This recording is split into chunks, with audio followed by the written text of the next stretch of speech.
Greetings, ladies and metal-gents, and welcome to this latest edition of Re-TFOS, where I take old stories I've narrated and update them to modern audio standards. This particular story is part of a 7-part series called Because Someone Had To. If you are interested, there is a playlist listed down below. The Admiral was pale as updates from the main battle kept coming forward. It had been so one-sided at first. Dozens of Council and Senate ships crippled or destroyed. Her fleet's guns were bigger, shields stronger, armor thicker. Her crews and captains were better. They held the edge on every front but one. Humanity did not want a war of guns and bombs, of violence and destruction. They sought to cripple or disable enemy ships, drive them off, or force them to surrender. They weren't afraid to kill, but humanity had always been too good at it. They didn't want it, but they would if they have to. But the Senate species fought for their people in a way humanity did not. They fought for their children, for their future generations, for themselves, striving to eke out a better future in a system that benefited only a select few. They fought knowing that to fail could mean disaster for their people, that to retreat would mean loss of political power, the defaulting of financial debts. To surrender was seen as a weakness, a lack of worth to the Council species, a death sentence for their people. So they fought with everything they had as their ships died and were torn apart by human guns, as their systems failed and betrayed them, co-opted by human AIs. They fought and died, fueled by fear of what could come to their families, their species. And fueled by that fear, that devotion to everything they held dear and the hope for a better future that could not include them, they sacrificed themselves. Each ship that threw itself into the path of human vessel, each that came about to shield a Siluan's warship with their own lives. Every time it happened, the Admiral watched crews that willingly killed themselves to protect their loved ones. Good people, aliens though they may be, with simply universal motivations. Motivations, reasoning, desires that weren't so different from a human. They just needed to know there was a better option, a better way. Of course, there was also the far more personal pain that each time one of those Senate race of member species ships sacrificed itself, more of her own people died. Fathers and mothers, sons and daughters, each ship lost meant so many families destroyed. Admiral to the fleet, Hermes and support ships are beginning to launch rescue teams. First, second destroyer groups are to move to engage hostile reserve formation. Kunvum is to draw the Warilia battle group away from the main engagement zone and into first and second's route of advance. Keep the Zeliant Hive back. She studied the tactical display as her staff assembled them, drawing light onto each phase and area of the battle throughout the system, painting a single unified picture for her to interpret. The Zeliant Hive ship was one of the largest spacefaring crafts that she had ever seen. It was slow, impossible to maneuver, and had little by means of major anti-capital weapons, but it was heavily armored and could take a hell of a beating. She had no interest in dealing with it in combat. Better to force them to surrender or flee. Taking it down in combat would tie up too many resources from the rest of the fleet, which was already laboring to deal with combat losses and the increasingly suicidal enemy. Through Loki, she was already aware that the Grand Admiral was encouraging the ramming tactic, gladly throwing away the lives of ships of his own allies to protect the Siluan's fleet, his own ship, and the mission as a whole. They believed their fleet to be the only one humanity could possibly have fielded, that the 50 ships under her command was everything humanity could throw at them, that if they were broken here, the war would be all but over. And he wasn't entirely wrong. She commanded the bulk of the fleet, but more ships were being built, launched, crewed. Just as the Council and Senate would be pushing more warship projects forward, seeking to field yet more craft. It would begin a long war indeed. The Kunvum combat AI relied on the dedicated drone warships that shared his intelligence across their systems. The more hounds in his control, the more powerful his program, his mind, became. He had never before held so many hounds at one time, and the result of that level of processing power revealed itself as advanced electronic warfare capabilities and reaction speed to the enemy action. He had rode a dozen hounds through the Sheldunter fleet. The drones were unshielded, lightly armored, relying entirely on maneuverability and speed to avoid the enemy. He had lost one in his passage through the Sheldunter fleet, and mourned it silently as he followed Athena's directions to continue after new targets. Each hound, although smaller than a destroyer, was far faster and just as well armed. Their sensor silhouette was tiny, easily missed, and they were nearly upon the Warilla fleet before the feline-like aliens spotted him and brought their 11-strong fleet around to meet the Kunvum's 11 hounds head-on. If he could feel exhilaration, he would have. The Sheldunter had done well to strike one of his hounds. They had been taken by surprise, yet had still put up a good fight. But there had never been much challenge to it. Kunvum had known the outcome before the battle had begun. His hounds against the Warillian fleet was a far more interesting engagement. Some part of him found it amusing. The humans called his ships hounds, while they considered the Warillians to be feline-like in appearance. The similarities were superficial at best, but so too were those of his hounds to dogs.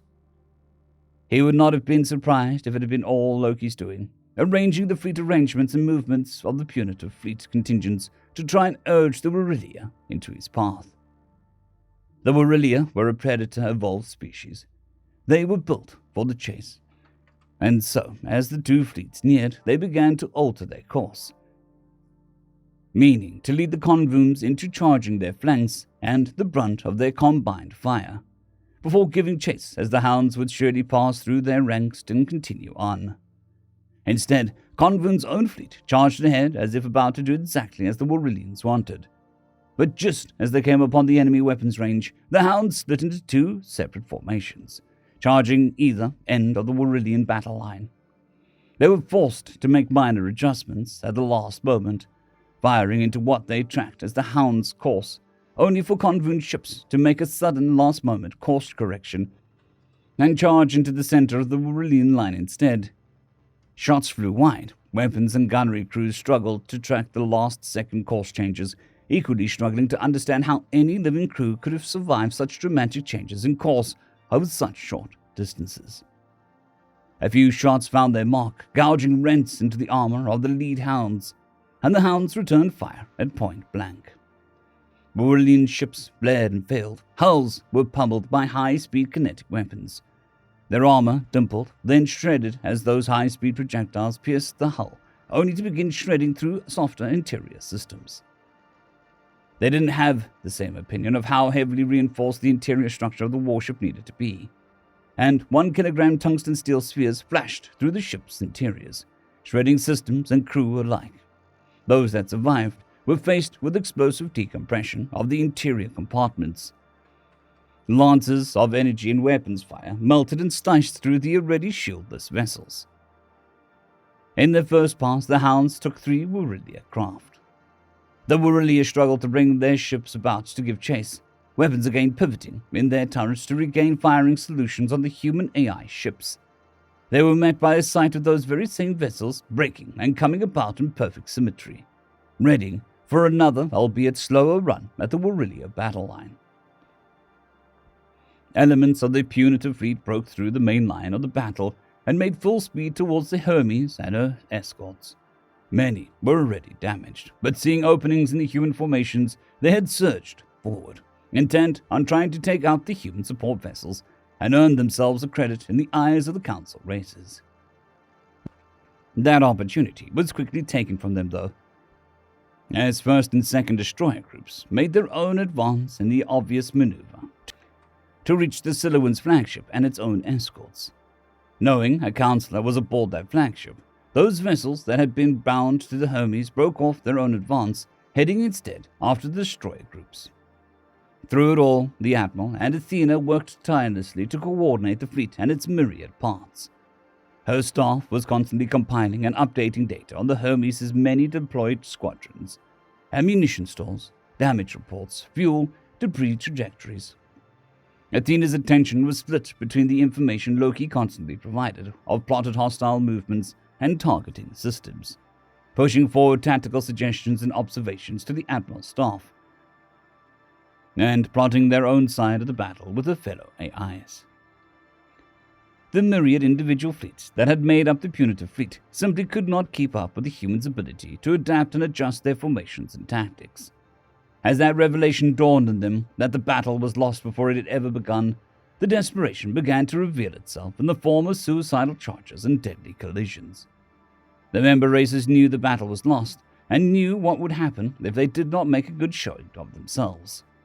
And the only way to do that was to die fighting. The Siluans, of course, had another option. Damaged Siluan ships fled from battle, scrambling back towards the command ship to take up defensive stations around the Chancellor, not the Grand Admiral. They, too, knew what was at stake should they fail, and letting the Chancellor die was a death sentence for their own genetic lines. However, they also knew that the Chancellor would flee long before he was in direct risk, and that they could flee with him, protecting him from the enemy. The battle raged for hours. First and second destroyer groups joined the fray, leading their tails back into the heart of the battle, where the Georgios Averoff's guns began to make short work of them.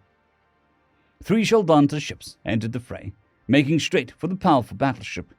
The lead vessel was struck and shattered by a barrage of torpedoes. The remaining 2 made good showing of themselves. Their shields sparked and spot faded as they passed through debris fields or through firing arcs, but they surged onwards. Small and agile despite their piecemeal construction, the Sheldonta vessels danced through the battle, closing on the Georgios Averoff through a field of debris and the shattered wreckage of a Siluan's vessel. They flashed into the opening, a final suicidal dash akin to cavalry against a readied line of pikemen. The second ship vanished into a field of expanding debris as 2 of the Georgios Averoff's main turrets brought it into their sights. The third leapt through, shield shattered and hull fatally charred. It crashed into the Georgios Averoff shields, engines detonating on impact. A bright flash of light, and a hole was torn in the battleship's defensive shields.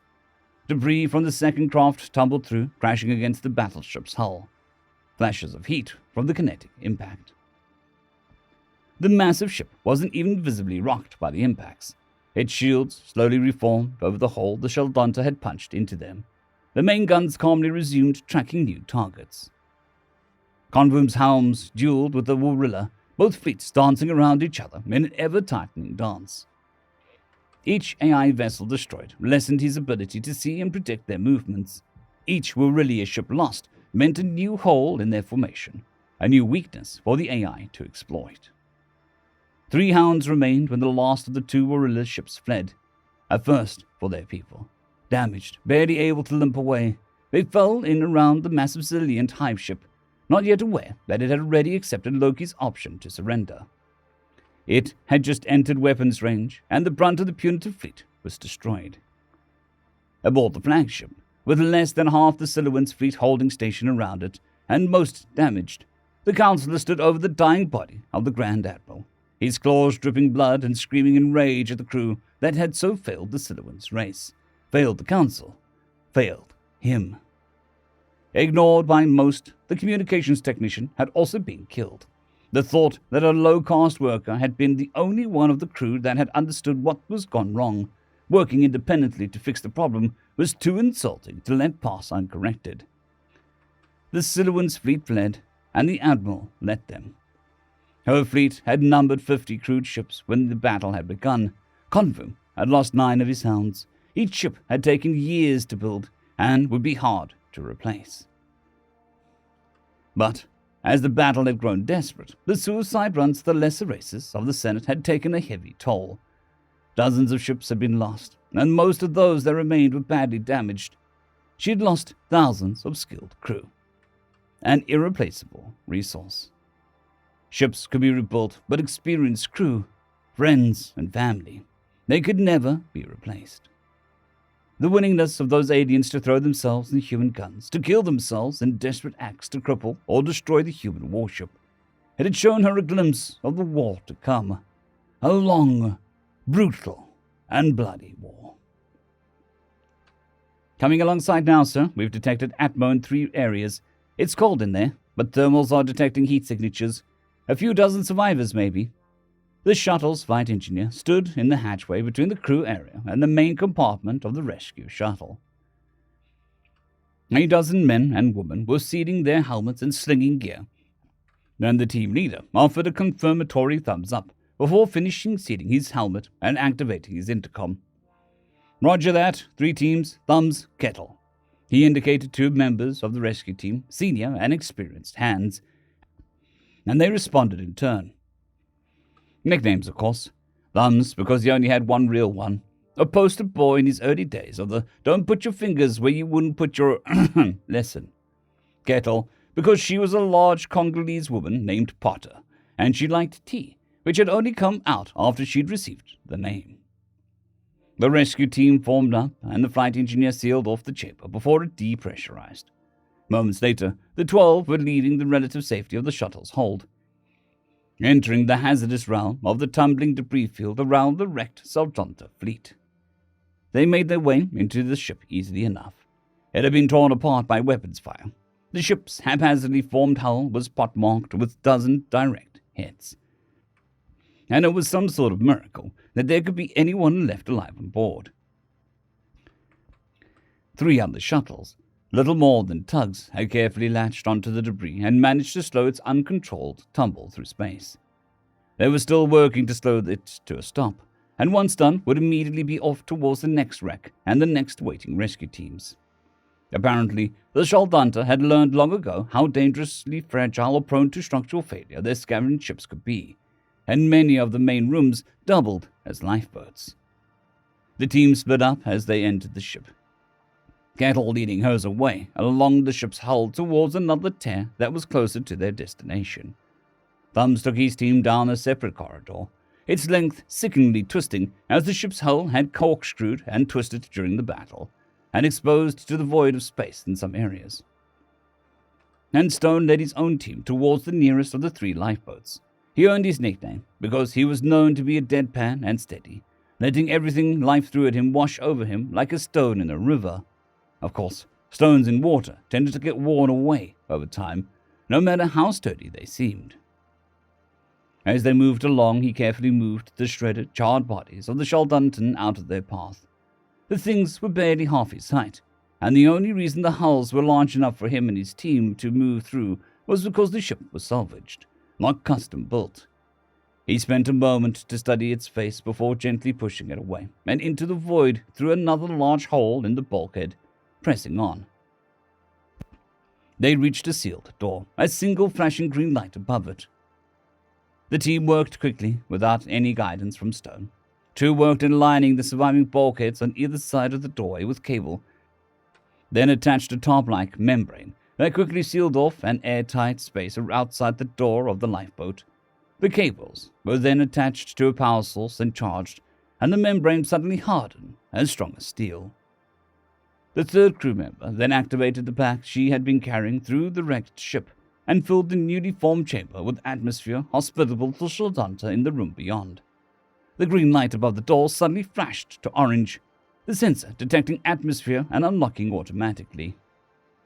The 4 humans magnetized their boots and knee pads. They each dropped to their knees, hands held up and out from their bodies, and after a glance between Stone and the 1 team members who was visibly nervous about what was about to happen, they opened the door. Inside, a dozen Shaldanta survivors went from hopeful to terrified as they realized their rescuers weren't fellow clanmates. Many were visibly wounded, but 2 still surged forward, wielding makeshift weapons, tools or pipes. Stone wasn't sure, but clubs, certainly. He raised his hand slightly higher, then bobbed his head twice towards the 2, before speaking through his suit's loudspeaker and translation software. "We come for clan and comrades." The 2 club-wielding adults stopped. Fresh atmosphere was pumping into the room, breathable to the Shaldanta within. The 2 club-wielding adults stopped. Fresh atmosphere was pumping into the room, breathable to the Shaldanta within. Most wore environment suits, but they hadn't yet donned their helmets, relying on the lifeboat room's air supply first before turning to their personal tanks. The air in the room had been getting thin, and those that had no suits to fall back on were clearly relieved by the rush of fresh air. The group of Shaldanta shared glances. Stone watched, his HUD littered with updates and body language markers. They were nervous, understandably so, angry, afraid. I offer honesty and truth. Your clan still fights. 3 ships raced to punitive fleet's aid. They do this knowing the effort will fail. The battle lost. They do this knowing we will not spare them, and that they will die. The group all turned to gaze at Stone as he spoke. The subtleties of the translations were immense. Too much for Stone alone to be able to fully impress upon the gathered Shaldanta. Loki had prepared the speech, and it was almost comical how his HUD showed him images of himself in various poses or stances, meant to mimic Shaldantan body language to help impart the exact meaning of the words. Language was a very complicated thing, after all. They pressed the attack, so the rest may live. Stone had been briefed on what exactly he was trying to impart to the Shaldanta survivors, and he could only hope Loki had gotten it right, or that he hadn't screwed up the gestures and inflections. There was a pause in the crowd, and then they all lowered themselves to their knees, much as human rescuers had when the door had first opened, a gesture not entirely of surrender, but acceptance of the situation as well. Stone was gaining a new appreciation for the eggheads that studied xenolinguistics and xenopsychology before the war. Breaking entire civilizations of cultural shackles they had been raised into wouldn't succeed through violence alone. Humanity had the edge in that, as was being demonstrated in the battle elsewhere in the system. But one species could hardly stand against dozens. Not for long. It had never been meant to be a war of guns and bombs. Stone waved for his team to enter the room, and they quickly began working with the survivors to prepare them for extraction from the wrecked ship. Kettle and Thumbs signaled that they had similar success. Survival bags were pulled from pouches, and those Shaldanta without suits were coaxed into them, zipped up tight, and their seals were triple-checked, as with those in environment suits. And then the erected barriers were dropped, the atmosphere was vented, and a few dozen exhausted Shaldanta survivors, enemies of humanity, due to the politics and social bindings of the Council and Senate, were led to the waiting shuttle, to be whisked away to the Hermes and her support crafts. They would receive medical treatment, food, rest. Humane treatment, as befitting prisoners of war taken on good terms. It had never been meant to be a war of violence. It was a war of ideas. And humanity's ideas offered one thing few under the Council species' heels could have ever imagined. They offered hope. End of chapter. I would just like to thank the T5 supporters: Bushmaster 117, Casper Arnholtz, Drexzoon WRE, Elijah Silvercross, Gray, John Carrington, and Severin Cerberus. Thank you very much.